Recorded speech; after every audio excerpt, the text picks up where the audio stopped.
வீட்லேயே எல்லாருமே அசீம் ஆட்டிடியூட்னு பேச ஆரம்பிக்கிற லெவலுக்கு அவர் வந்து அந்த அட்டென்ஷனை சீக் பண்ணுறாரு. ஆப்வியஸாக அவர் தன்னை ஒத்துக்கவும் செய்கிறாரு. இந்த ஒரு என்ன சொல்கிறது, இந்த கம்ப்ளைண்ட்டை ஃபஸ்ட் ரைஸ் பண்ணது பிரியங்கா சொல்கிறாங்க. பார்த்தாலே ஆட்டிடியூடாக இருக்குது, அசீம் பற்றி நம்மளுக்கு தெரியும்ல ஆட்டிடியூட். ஏன்னா எல்லாமே இதில் ஒரு சிலர் ஆல்ரெடி வெளியிலையும் தெரிஞ்சிருக்கு நிறைய பேருக்கு. பிக் பாஸில் வந்து தெரியும் தெரியாதுன்னு சொல்லிக்குவாங்க, சொல்ல மாட்டாங்க. இதில் ஆப்வியஸாக சொல்கிறாங்க, இவர் கூட நான் ஷார்ட் ஃபிலிம் பண்ணியிருக்கேன், ஆல்ரெடி அசீம் தெரியும் அப்படிலாம் சொல்லும் போது அசீம் ஆட்டிடியூட் அப்படிங்கிறது எல்லாருமே ஒரு லுக்கு ரியலைஸ் பண்ண மாதிரியும், அங்கே ஒரு டிஷ்யூ பேப்பரை தூக்கி போடுற விதத்தில் கூட அசீம் வந்து இப்படி பண்ணுறது எனக்கு பிடிக்கல அப்படிங்கிற மாதிரி எடன் மற்றவங்கெல்லாம் பேசுறதெல்லாம் நம்மளால் பார்க்க முடியுது. முக்கியமாக எடனும் அதுக்கப்புறம் நேஹா அவங்கெல்லாம் கொஞ்சம் பேசுகிற மாதிரி பார்க்க முடியுது. இதில் பிரியங்காவும் வந்து அதை கொஞ்சம் ஸ்ட்ராங்காகவே எல்லா இடத்துலையும் சொல்கிறாங்க. ஸோ அப்படி தன்னை டேரெக்டாக தாக்குறவங்கள பார்த்தோன்னே அசீம் அகெயின் நான் இப்படி தான் தெரியும், அந்த சென்டர் ஆஃப் அட்ராக்ஷன் அப்படிங்கிறத எனக்கே தெரியும், நான் அப்படி தானே, பட் ஆனால் அது என்னோட தப்பு கிடையாது, அது என்னோடது நேச்சர் அப்படிங்கிற மாதிரி அவர் சைடுக்கு அவர் பாயிண்ட் வைக்கிறாரு. ஸோ இது இப்படி தான் போகுது. இந்த ஃபர்ஸ்ட் எபிசோடில் இது இப்படி தான் போச்சு. 5 மினிட்ஸ் பேசினாங்க. அதுக்கப்புறம் அவங்க கூடவே வந்து நெக்ஸ்ட்டில் வர அந்த குட்டி அந்த ஆக்டிவிட்டீஸ்லாம் கொடுக்குறாங்க. அதுவும் கொஞ்சம் பார்க்க இன்ட்ரெஸ்டிங்காக தான் இருந்தது. பிக் பாஸை விட இந்த ஆக்டிவிட்டி ஸ்டார்டிங்ல கொஞ்சம் இன்ட்ரெஸ்டாக தான் இருந்து நினைக்கிறேன். ஏன்னா அந்த ஒரு ஸ்பைஸ் வச்சு இது பண்ணதில் எனக்கு ரொம்ப பிடிச்சது.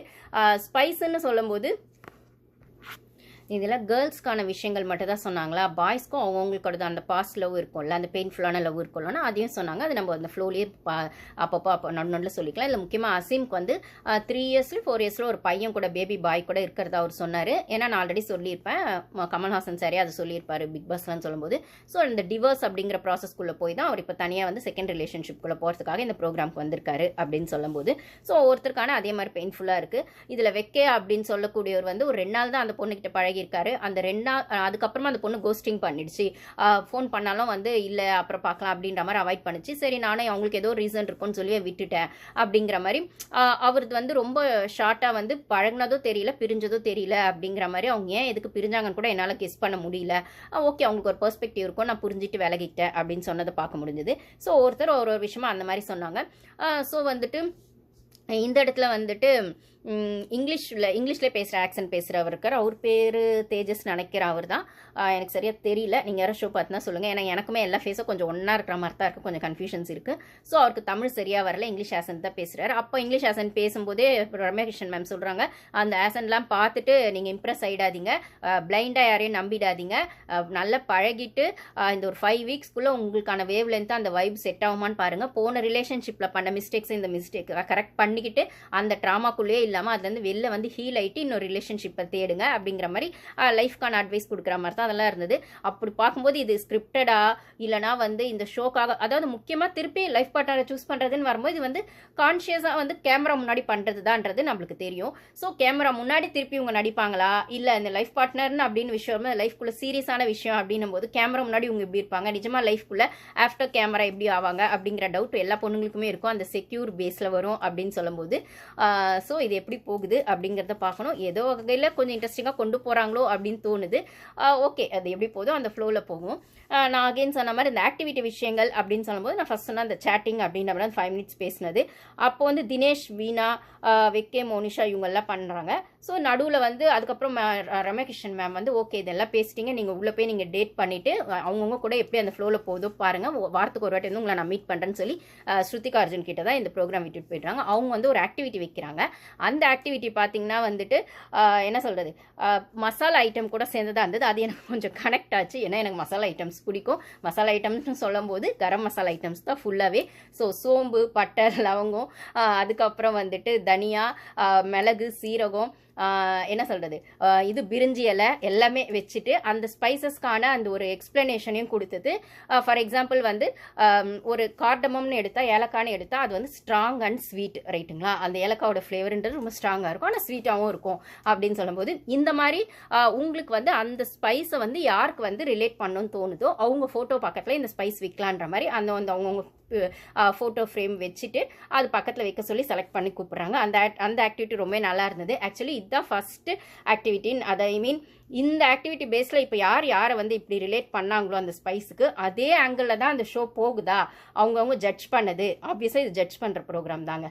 அவங்களோட கேரக்டரையும் அவங்களோட பர்சனாலிட்டியோ ஜட்ஜ் பண்ணி இவங்க நம்ம லைஃப்க்கு ஒத்து வருவாங்களா, நம்ம வேவ் லென்த்துக்கு இவங்க சரியாக வருவாங்களா, நம்மளை வந்து நல்லா டேக் கேர் பண்ணிக்குவாங்களா, நம்ம அவங்களோட பாஸ்ட் லைஃப்பில் நடந்த மிஸ்டேக்ஸை இந்த லைஃப்பில் வந்து அவங்க வந்து ப்ளசன்ட் ஆக்கிக்குவாங்களா அப்படிங்கிறதுக்கான ஒரு ஜட்ஜ் பண்ணுற ப்ரோக்ராம் தான் ஆப்வியஸாக.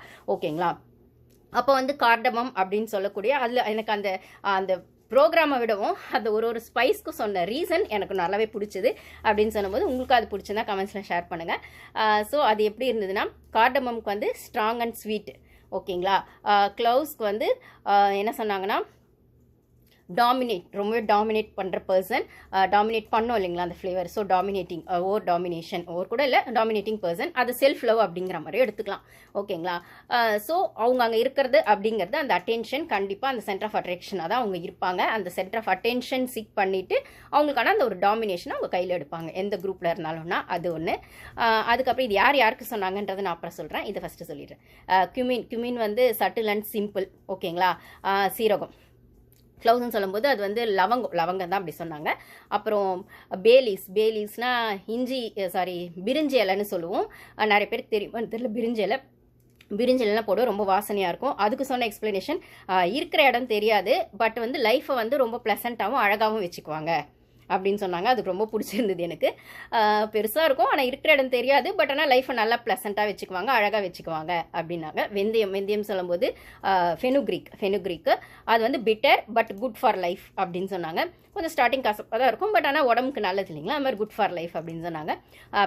பெப்பர் வந்து காம் பட் இன்டென்ஸ், அதோடது காரம் வந்து இன்டென்ஸாக இருக்கும் இல்லைங்களா. ஸோ லைஃப்பை பற்றின ஒரு இன்டென்ஸான புரிதல் இருக்கும் அப்படிங்கிற மாதிரி. கொரியண்டர் வந்து ப்ளசண்ட் அண்ட் ஈஸி கோயிங் அப்படின்னாங்க. ஆமாம், தனியான்னு கொரியண்டர்னா தனியா. ஸோ வந்து ப்ளசண்ட் அண்ட் ஈஸி கோயிங், ஓகேங்களா. அது எல்லாத்துக்குமே தனியாங்கிறது இந்த ஃப்ளேவர் கொடுக்கும், டேஸ்ட் கொடுக்கும், உடம்புக்குனால ஈஸி கோயிங். ஸோ அதுக்கு இருந்தது பேர். அப்புறம் ரெட் சில்லி வந்து ஹாட் அண்ட் போல்டு, ஓகேங்களா.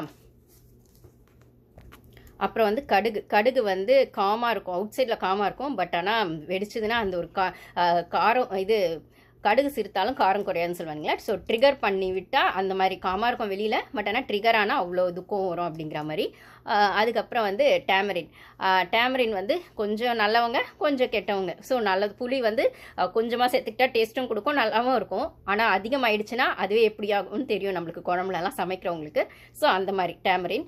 பட்டைன்னு சொல்லக்கூடிய அந்த இதை சொல்லுவோம் நம்ம, சின்னமண்ணை தான் பட்டைன்னு சொல்லுவோம். ஸோ அது வந்து என்னென்னா, அது வந்து ரொம்பவே இது வெரி கம்ஃபர்ட் அண்டு வார்ம் அப்படின்னு சொன்ன, கம்ஃபர்ட்டாகவும் வச்சுக்குவாங்க, ரொம்ப வார்மாகவும் வச்சுக்குவாங்க, அவங்க கூட பழகிறதுக்கு ரொம்ப கம்ஃபர்ட்டாக இருக்கும் அப்படிங்கிற மாதிரி அந்த பர்சனாலிட்டியை மீன் பண்ணுது பட்டை. அதான் இது சின்னமன். அப்புறம் சோம்புனா ஃபெனல் சீட்ஸு, சீரகம் மாதிரியே இருக்கும், பட் ஆனால் சீரகம் வந்து கலர் வேறு மாதிரி இருக்கும் இல்லைங்களா. சோம்பு வந்து கொஞ்சம் எல்லோயிஷ் கலரில் இருக்கும் சோம்பு. அது வந்து எப்படி இருந்தது அப்படின்னா, அது வந்து ரெஃப்ரெஷிங். ஜென்ரலாக நம்ம நான்வெஜ் ஹோட்டல்லாம் போனால் ரெஃப்ரெஷிங்க்கு கொடுப்பாங்க இல்லைங்களா. ஸோ அந்த மாதிரி சாஃப்ட் அண்ட் காம் அப்படிங்கிற மாதிரி அந்த ரெஃப்ரெஷிங்காக இருக்கும் லைஃப், அவங்க கூட அவங்க பக்கத்தில் இருக்கும்போது ரெஃப்ரெஷிங்காக இருக்கும், சாஃப்ட் அண்ட் காம் அப்படிங்கிற மாதிரி. ஸோ இது ஒன்று. பிரிஞ்சி இலை நான் ஆல்ரெடி சொல்லிட்டேன், ஓகேங்களா. ஸோ இதுதான். ஸோ இந்த மசாலா ஐட்டம்ஸை வச்சு அந்த கேரக்டர் பர்சனாலிட்டியை சொன்னது. அது யார் கரெக்டாக சொன்னாங்களான்றதை நம்ம ஷோ போக பார்க்கணும். பட் ஆனால் எனக்கு மசாலா ஐட்டம்ஸ் பிடிக்கும்ன்றதுனால இதெல்லாம் கரெக்டாக வந்து அந்தந்த ஐட்டம்ஸ்க்கு ஏற்ற மாதிரியே இருந்ததுப்பா. முக்கியமாக சின்னமன், கார்டமம், பிரிஞ்சி இலை, இதெல்லாம் வந்து என்னோட ஃபேவரட் ஐட்டம்ஸ். அதுக்கு கொடுத்த எக்ஸ்ப்ளனேஷன் ரொம்ப பிடிச்சிருந்தது. நீங்களே யாராச்சும், ஏன்னா எனக்கு வந்து நான் ஒரு ஃபுட்டி அப்படின்றதுனால எனக்கு அந்த அது முக்கியமாக மசாலா ஐட்டம்ஸ் ஃபுட்டி டைப் அப்படின்னும் போது அந்த கரம் மசாலா ஐட்டம் பிடிக்கும், பெப்பர் மிளகு பிடிக்கும் அப்படின்னு சொல்லும்போது அந்த ஆங்கிளில் இந்த ஷோ மேபி அந்த ஒரு ஃபஸ்ட்டு ஆக்டிவிட்டியில் அதுவே மேபி என்னை இம்ப்ரெஸ் பண்ணிச்சான்னு தெரில. ஸோ இது பார்க்கணும் எப்படி போகுது அப்படின்னு. ஸோ இது யாருக்கு ரிலேட் பண்ணாங்க அப்படிங்கிறத நம்ம நெக்ஸ்ட் எபிசோடில் பார்ப்போம்.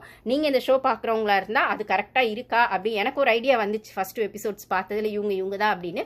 ஸோ உங்களுக்கு ஒரு ஐடியா இருந்தால் கமெண்ட்ஸில் ஷேர் பண்ணுங்கள். நெக்ஸ்ட் வீடியோவில் பார்க்கலாம். Thank you guys.